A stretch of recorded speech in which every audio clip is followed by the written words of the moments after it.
I ruined my ex's life 20 years ago and just made sure it stayed that way. Back in the 90s, I met Jake through mutual friends while I was in college. He was 23, already graduated, and about to move across the country for grad school. Coincidentally, I had plans to move nearby, just about a 90-minute drive from where he'd be. We hit it off fast. We had so much in common, fell in love hard, and honestly, it felt like fate had lined everything up for us. Jake had 2 sisters and a younger brother, and from the moment I met them, we got along instantly. They were warm, funny, and nothing like the boyfriend-siblings horror stories you hear about. I felt like I was really becoming part of something stable, something close-knit. Since Jake was in school and I was working full-time, I was usually the one making the weekend trips to see him. He shared a house with 2 roommates from his PhD program, and even though money was tight for all of us, we made it work. We had cheap taco dates, hung around his place, and found joy in little things. Jake was working on a degree in animal sciences, and he had a small breeding setup at the house, selling exotic animals to make extra cash. That might sound strange, but I loved animals, and being around them never bothered me. Through him, I became friends with all kinds of people in his program.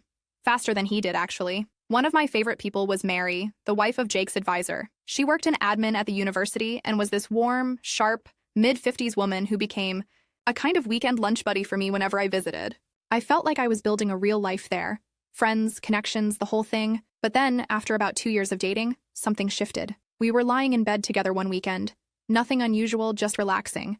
When out of nowhere, Jake said something I'll never forget. He looked at me and said he was finding it harder to be attracted to me because I'd gained weight. No mention of concern for my health, no empathy, just, I don't find you attractive anymore. I sat up, still half undressed, and said calmly, then maybe you should have better food in the house when I visit than just crackers and cheese. Even at 23, I wasn't about to entertain that kind of shallow nonsense. I had gained maybe 10 pounds in 2 years. I was still wearing the same size, around a US 6 to 8. This wasn't about me being unhealthy. It was about him being a jerk. So I asked him directly, what's your solution to this? He just blinked at me and mumbled something like, well, I guess you should try to lose weight. I looked him dead in the eye and said, nah, I'm not going to do that. So what are you going to do about it? He had nothing, no plan, no conviction. He just kind of shrugged and said he just wanted me to know how he felt. I got dressed, went to sleep, and drove home the next morning like usual, and that should have been the end of it. But I was about to learn that this little comment was just the beginning of something much uglier. About 3 months after that awkward weight conversation, Jake called me out of the blue. After nearly 3 years together, he told me he wanted to break up. His reason? You don't know enough about science. Yes, really. That was his big excuse. He claimed he couldn't have meaningful conversations with me about his research because I didn't know all the scientific names for animals, as if common names weren't good enough for a casual conversation. I told him flat out that was total BS and asked him what the real reason was. He doubled down and insisted that was it. A month later, he came by to return some of my stuff. And I wasn't about to let it go that easily. I pushed him again, and this time, he finally admitted it. He'd been seeing one of his undergrad students. Her name was Meg. She was 19. He was 26. And yes, he had been her teacher. I was stunned, but I didn't cry. I screamed at him to get out, and my roommate at the time threatened to throw him off our second-floor balcony if he didn't move faster. Jake scrambled out, and I just stood there in shock. Until suddenly, I started laughing. The moment it all hit me, I remembered Meg. I had met her before. In fact, there was this one BBQ where she was at Jake's house and spilled something on her pants. Jake asked me if I could lend her something to change into. I couldn't, because I was a size 8, and she was more like a size 18. Now let me be crystal clear. There's nothing wrong with any size. But it hit me right then that Jake's little weight concerns about me were total nonsense. He didn't find me unattractive. He just wanted an excuse to break up without admitting what he'd done. He thought if he picked at my body, maybe I'd be the one to walk away. He was too much of a coward to own up to what he'd done like an adult. And to top it off, when he said all that to me about my weight, it was literally 1 in the morning. We had just had sex. I lived 90+ miles away. What was he expecting? That I'd storm off dramatically and drive for an hour and a half through the night? It was pathetic. But that was Jake. So yeah, I was hurt. I was mad. But more than anything, I was done playing nice. Because if he thought he could cheat on me, humiliate me, and then just walk away without consequences, he had no idea who he was messing with. Since this was the early 2000s, email was the go-to way to communicate anything you didn't want to say directly. So I emailed Jake's roommates. I let them know we'd broken up, thanked them for always being kind to me, and just wanted to say goodbye on good terms. What I didn't expect was their reply. Both of them wrote back, and both of them already knew about Meg. They told me they had confronted Jake and gave him an ultimatum. Either he told me the truth, or they would. That's when he pulled the "you don't know science" excuse. And then George, one of the roommates, super sweet guy, very cute, reached out again. He offered to help gather a few of my things that were still scattered around the house. Then he suggested something else. Why don't you come up for the weekend? We can go out, drink, blow off some steam. You deserve it. I thought about it for half a second and said yes, so I made the trip. Jake wasn't home when I arrived, and George let me in. I collected a few of my things, and while I was at it, I also took a bunch of photos. Because guess what? Jake had an illegal animal in the house, a genuinely endangered species he was supposed to register with the state. But he refused to do the paperwork because he didn't want the government in his business. Genius, right? I took pictures of everything. The illegal animal, his breeding setup, the overcrowded tanks, even another animal that wasn't allowed in the state at all and was sitting in a tank by the front window, visible from the street. Then, George and I got dressed up and hit the town. We drank, we danced, and we made sure to run into a few people from Jake's department. We told stories, just loud enough for the right ears to catch them. When we stumbled back home around midnight, Jake and Meg were in the living room watching TV. I walked in, wearing a short dress and messy hair, and George practically carried me inside. It was theatrical, and it was glorious. George and I disappeared into his room. Nothing happened, but that didn't matter. The performance was the point. He strutted around the house in just his boxers the next morning, walking past Jake and Meg more than a few times. We laughed. We groaned loudly. It was immature, but it was beautiful. Then I walked into the kitchen in yesterday's dress, hair a mess, grabbed a donut, and sat down to eat it slowly in front of them. Jake, fuming, said I didn't have to act like a whore in front of him. I just smiled, took another bite, and George leaned in to kiss the top of my head. Meg looked like she wanted to melt into the couch, and as I stood up to leave, I looked Jake dead in the eyes and said, "Have fun with my leftovers." That could have been the end of it. But trust me, that was just the appetizer. The day after that performance, I got my photos developed. Yeah, this was back when you had to physically take film in and wait. As soon as I had them in hand, I called the state office for fish and wildlife. I told them I had information about someone illegally housing and breeding animals, including an endangered species. They told me how to submit a report. I didn't lie or embellish. I just gave them the facts and the photos. But I wasn't done yet. See, George and the other roommate were still living with Jake and were just as fed up with him as I was. George had an idea. They could file official complaints to the university. Jake was a TA and dating one of your students was a serious violation. It wasn't a huge program and word got around fast. George and his roommate made sure it did. Meanwhile, I kept in touch with Mary, Jake's advisor's wife, who I had bonded with over the years. I called her and told her the truth. She already knew about the breakup and Jake's weak excuse. But now I told her what he admitted, that he was sleeping with a student. And more importantly, I had it in writing. Jake had emailed me after the breakup, trying to justify everything, and I still had it saved. I sent it straight to her. Mary was livid. Not only had Jake put his academic reputation on the line, but he'd also dragged her husband, his advisor, into the mess. She said she would make sure it was investigated and told her husband everything. She didn't sound like she was bluffing either. While all that was brewing, George and I made sure people at the university knew what Jake had done. We weren't shouting it from rooftops, but we weren't whispering either. The story spread fast. How Jake had dumped his girlfriend of 3 years for a 19-year-old student he was supposed to be mentoring. How he gave a lame excuse to cover it up. How his roommates were done covering for him. And that's when the fallout really began. Just a few weeks later, George called me, practically giddy. He said, "They're here." Fish and Wildlife had shown up at the house. They came with questions, clipboards, and a serious attitude.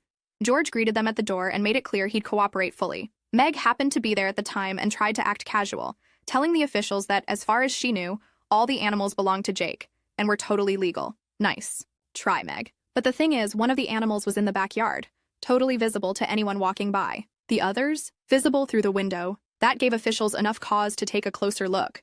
And since George was on the lease and all the animals were in shared spaces, he legally let them inside. The officers stayed for hours. They took notes, photos, and then left, only to return shortly after with a warrant. This time, they weren't just observing. They came back to seize every single animal in the house. They even searched Jake's room. George and the other roommate cleared immediately. They let the officers search their rooms, answered questions, and walked away clean. The only pets left behind were a tank of guppies, apparently too harmless to care about. Now here's the part that still makes me smile. Jake had just landed an EPA grant around the time we broke up. It was for his research.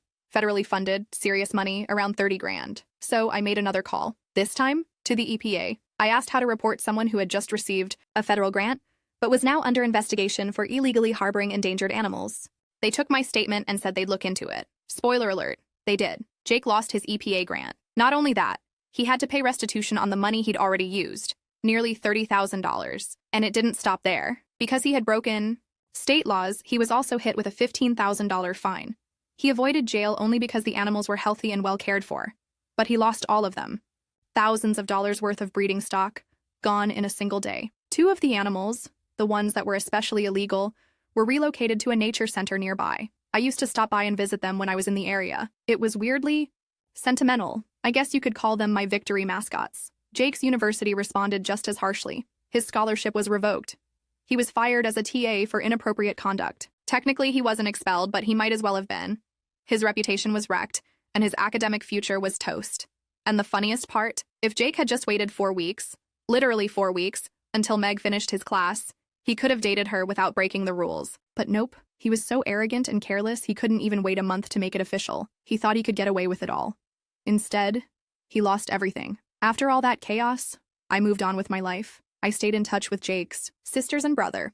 Our connection had always been real, and they were furious when they found out what he'd done. At first, I wasn't sure if I should even reach out, but eventually I sent them an email explaining everything.